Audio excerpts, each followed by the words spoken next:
Hello everyone. तो दोस्तों यहाँ पर आप देख सकते हो स्टेट बैंक ऑफ इंडिया की ओर से यानी कि दोस्तों एसबीआई की ओर से यहाँ पर कुछ वैकेंसी जो हैं वो निकल कर आई हैं। और ये जो वैकेंसी एसबीआई की ओर से निकल कर आई हैं दोस्तों, ये आप यहाँ पर देख सकते हो।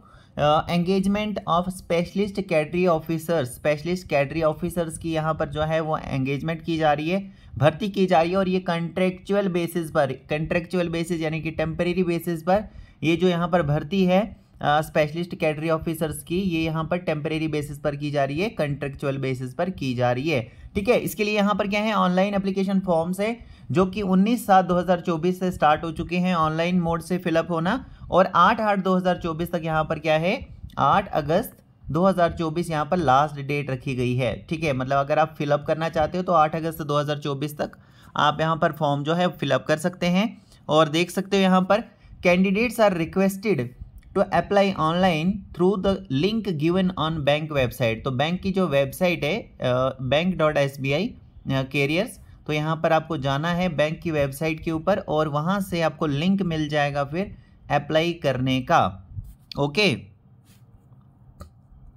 थोड़ा सा इसके लिए नीचे हम स्क्रॉल करते हैं। नीचे स्क्रॉल होने के बाद कुछ और देख लेते हैं इंपॉर्टेंट, जैसे यहाँ पर वैकेंसी हैं। देखिए सबसे पहले क्या है, डिटेल ऑफ द पोस्ट बताई गई है। तो देखिए यहाँ पर नेम ऑफ द पोस्ट, यहाँ पर अलग अलग तरह की पोस्ट है, जैसे central research team project lead की यहाँ पर जो है वैकेंसी है। इस तरीके से सेंट्रल रिसर्च टीम सपोर्ट की वैकेंसी है, प्रोजेक्ट डेवलपमेंट मैनेजर की वैकेंसी है, प्रोजेक्ट डेवलपमेंट मैनेजर बिजनेस की यहाँ पर वैकेंसी है, relationship manager VP wealth plus relationship manager regional head की वैकेंसी है, इन्वेस्टमेंट स्पेशलिस्ट की वैकेंसी है, इन्वेस्टमेंट ऑफिसर्स की वैकेंसी है। जैसे मैंने आपको बताया दोस्तों कि ये जो वैकेंसी है कंट्रेक्चुअल बेसिस पर है, टेम्परेरी पोस्ट है दोस्तों। 5 साल के लिए आपको यहाँ पर जो है वो एंगेज किया जाएगा, भर्ती किया जाएगा। ठीक है,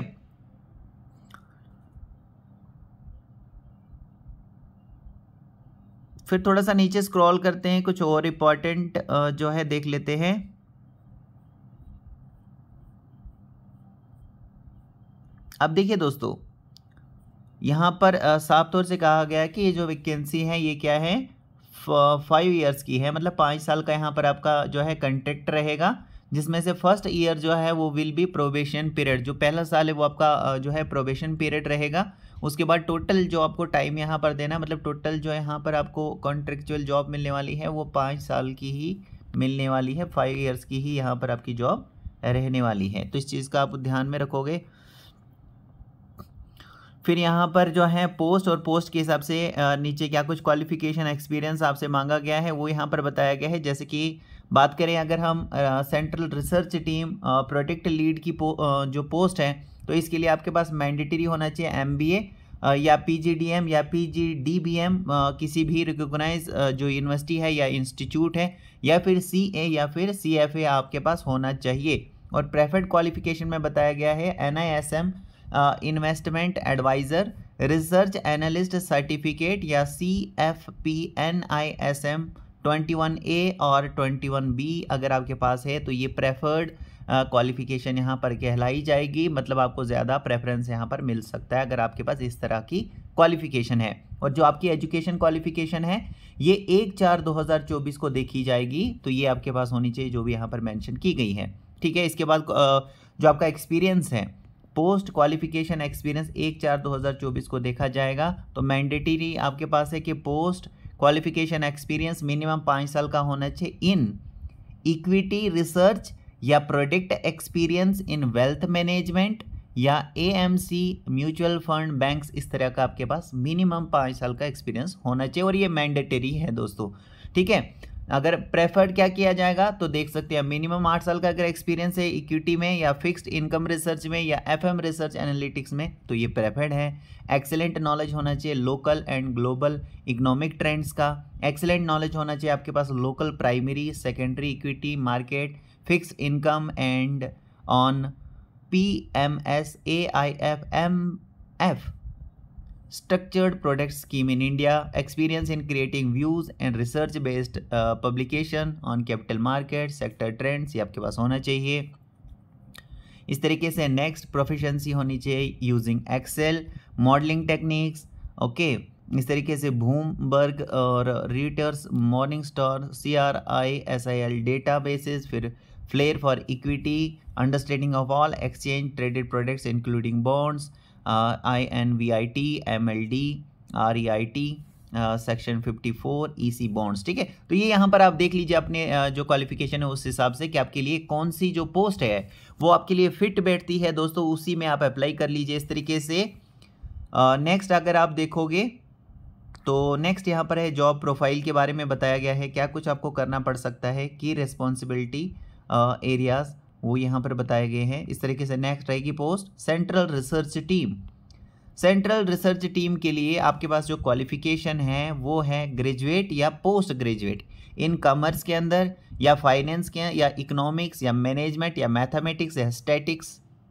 इसमें आपने ग्रेजुएशन या पोस्ट ग्रेजुएशन की होनी चाहिए किसी भी रिकॉग्नाइज यूनिवर्सिटी से या इंस्टीट्यूट से, और मैंडेटरी आपके पास होना चाहिए 3 साल का एक्सपीरियंस इन किसमें, financial services providing support to research, और इस तरीके से आगे क्या है, पब्लिकेशंस डिपार्टमेंट। फिर प्रेफर्ड क्या रहेगा वो आप यहाँ पर देख लीजिएगा पोस्ट के हिसाब से। अगर हर जो यहाँ पर पोस्ट है इसमें अगर मैं पूरा का पूरे ये टॉपिक पढ़ने बैठ जाऊँ तो ये वीडियो जो है दोस्तों बहुत ही लंबी हो जाएगी, तो थोड़ा सा जो है आप देख लीजिए। अगर फिर भी आपको वीडियो चाहिए तो मैं इस पे पूरी की पूरी डिटेल में बना दूंगा। तो इसमें आपको ये देखना है क्या कुछ रिस्पॉन्सिबिलिटी आपकी यहाँ पर रहने वाली है पोस्ट के हिसाब से, ताकि जो भी दोस्तों आपकी क्वालिफिकेशन, आप यहाँ पर टोटल पोस्टें देख लीजिए और उसमें आपकी जो क्वालिफिकेशन है, आपका जो एक्सपीरियंस है, उस हिसाब से जो भी पोस्ट आपको सूटेबल लगती है उसमें आप अप्लाई कर लीजिए। आपके पास अभी भी अच्छा खासा टाइम है। थर्ड नंबर पर देख लीजिए प्रोजेक्ट डेवलपमेंट मैनेजर टेक्नोलॉजी की पोस्ट है। इसके लिए MBA या MMS या PGDM या ME या MTech या BE या BTech या PGDBM आपने किया होना चाहिए किसी भी रिकॉग्नाइज्ड यूनिवर्सिटी या फिर इंस्टीट्यूट से। मिनिमम 4 साल का आपके पास एक्सपीरियंस होना चाहिए इन बैंकिंग टेक्नोलॉजी, और प्रेफरेबली रहेगा इन ए बिजनेस फंक्शन। अगर आपके पास जो है 4 साल का एक्सपीरियंस है तो बहुत ही अच्छी बात है। फिर यहाँ पर जॉब प्रोफाइल आपकी क्या रहने वाली है वो आप यहाँ पर देख लीजिए कि रिस्पॉन्सिबिलिटी एरियाज आपकी क्या रहेंगे। फिर प्रोजेक्ट डेवलपमेंट मैनेजर बिजनेस की यहाँ पर जो है पोस्ट है, इसमें भी यहाँ पर आपने MBA किया होना चाहिए या PGDM या PGDBM आपने किया होना चाहिए। फिर मैंडेटरी यहाँ पर जो कि होना ही होना चाहिए आपके पास 5 साल का experience in bank, wealth management, firms या ब्रोकिंग फिर्म्स में आपका 5 साल का मिनिमम एक्सपीरियंस रहेगा। प्रेफर्ड क्या रहेगा, क्या एक्सपीरियंस आपका अगर है in supervisory function in business process management in wealth management area, तो ये यहाँ पर क्या रहेगा, प्रेफर्ड रहेगा, यानी आपके चांसेस यहाँ पर बढ़ जाते हैं दोस्तों जॉब को लेने के लिए। फिर रिलेशनशिप मैनेजर की वैकेंसी, इसके लिए आपके पास जो है वो ग्रेजुएशन होनी चाहिए, और ग्रेजुएशन आपने की है तो आप यहाँ पर एलिजिबल तो हैं, लेकिन 3 साल का फिर भी यहाँ पर जो है एज ए रिलेशनशिप मैनेजर इन, मतलब आपके पास 3 साल का जो एक्सपीरियंस है वो होना चाहिए as a relationship manager in wealth management with leading public private foreign banks broking security firms का। ठीक है, the candidate should have 3 years of experience in building and managing relationship with high net worth clients of ₹20 lakh. ठीक है, जिसकी value क्या है 20 लाख होनी चाहिए मिनिमम। तो ये आपके पास एक्सपीरियंस मांगा गया है रिलेशनशिप मैनेजर की पोस्ट के लिए। ओके दोस्तों, फिर थोड़ा सा नीचे स्क्रॉल करोगे तो यहाँ पर VP वेल्थ के लिए भी यहाँ पर वैकेंसी, इसके लिए भी ग्रेजुएशन आपने की होनी चाहिए और प्रेफर्ड रहेगा। अगर आपके बैंकिंग की तो बहुत अच्छी बात है, बैंकिंग, और इसमें मतलब MBA किया है 60% मार्क्स के साथ आपने किया होना चाहिए। मतलब ग्रेजुएशन तो ढूंढी है, लेकिन प्रेफर्ड क्या रहेगा, इनको चाहिए क्या, मतलब MBA अगर आपने किया है तो बहुत ही अच्छी बात है। तो जो MBA आपने किया है वो 60% मार्क्स के साथ आपने किया होना चाहिए। लेकिन हर पोस्ट के लिए आप यहाँ पर देख रहे हो कि एक्सपीरियंस रिक्वायर्ड रहेगा। देखो यहाँ पर मैंडेटरी है, इस पोस्ट के लिए भी VP वेल्थ की जो पोस्ट है इसके लिए भी मैंडेटरी क्या है, एक्सपीरियंस। तो पोस्ट क्वालिफिकेशन एक्सपीरियंस कितना होना चाहिए, मिनिमम 6 साल का। एज ए रिलेशनशिप मैनेजर आपके पास 6 साल का एक्सपीरियंस होना चाहिए in wealth management with leading public private या foreign bank broking security firms में आपका ये एक्सपीरियंस होना चाहिए। Okay, the candidate should have adequate experience in building and managing relationship with ultra high net worth clients of ₹100 lakh। Minimum आपके पास ये होना चाहिए कम से कम। एडिक्वेट एक्सपीरियंस होना चाहिए आपका बिल्डिंग एंड मैनेजिंग रिलेशनशिप का with ultra high net worth clients, जिसका कम से कम क्या होना चाहिए 100 लाख का जो है वो मिनिमम जो है जो रिलेशनशिप वैल्यू है वो होनी चाहिए। टोटल मतलब जो रिलेशनशिप वैल्यू है वो 100 लाख की जो होनी चाहिए। फिर यहाँ पर है रिलेशनशिप मैनेजर टीम लीड की वैकेंसी, इसके लिए भी ग्रेजुएट आपने किया होना चाहिए, ग्रेजुएशन किया होना चाहिए। और मैंडेटरी क्या है यहाँ पर, मैंडेटरी है आपका एक्सपीरियंस, तो 8 साल का एक्सपीरियंस आपके पास होना चाहिए in relationship management, in wealth management with leading public private foreign banks, broking security firms का आपके पास 8 साल का एक्सपीरियंस होना चाहिए। और प्रेफर्ड क्या रहेगा, अगर आपके पास एक्सपीरियंस है एज ए टीम लीड तो ये प्रेफर्ड रहेगा। Experience as a team lead क्या है, प्रेफर्ड रहेगा इसके लिए। मतलब आपके यहाँ पर चांसेस हो जाते हैं कि आपको ये पोस्ट मिल जाए। फिर उसके अलावा यहाँ पर रीजनल हेड की वैकेंसी, इसके लिए भी आपके ग्रेजुएशन किया होना चाहिए, 12 साल का आपके पास एक्सपीरियंस होना चाहिए। ठीक है, 12 साल का एक्सपीरियंस होना चाहिए। Relationship management in wealth management with leading public private foreign bank security firms, इस तरीके के यहाँ पर जो बैंक्स वगैरह हैं इनका आपके पास 12 साल का मतलब इनका एक्सपीरियंस होना चाहिए। ठीक है, इसमें आपने काम किया होना चाहिए। तो उसके अलावा सेकंड नंबर पर है post qualification minimum 5 year of experience in leading a large team of relationship managers और a team lead in wealth management is mandatory. तो ये कुछ मैंडेटरी जो है एक्सपीरियंस मांगा गया है इसके लिए आपका, तो आप ये देख लीजिएगा दोस्तों इसके लिए। इसके बाद है इन्वेस्टमेंट स्पेशलिस्ट की पोस्ट है, इसके लिए मैंडेटरी है कि आपके पास MBA तो होना ही होना चाहिए, MBA या PG DM या PG post graduate diploma in business management इसका मतलब होता है PGDBM, तो ये आपने किया होना चाहिए। और सर्टिफिकेशन होनी चाहिए by NISM 21A valid.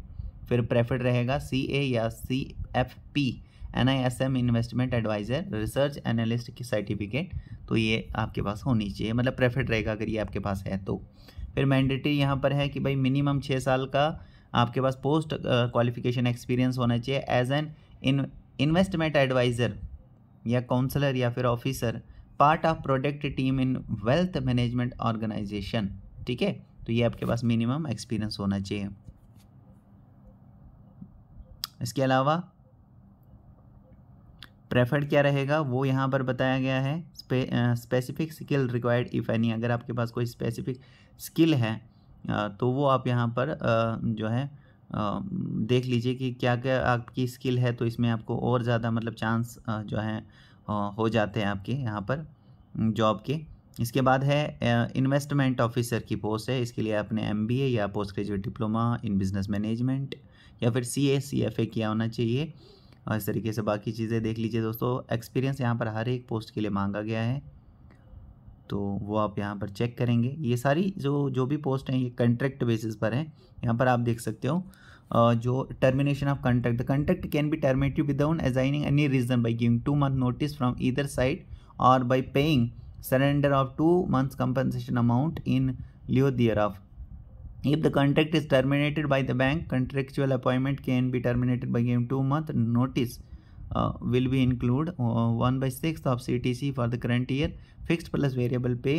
During the probation period, the engagement of contract can be terminated by giving 1 month notice compensation without assigning any reason.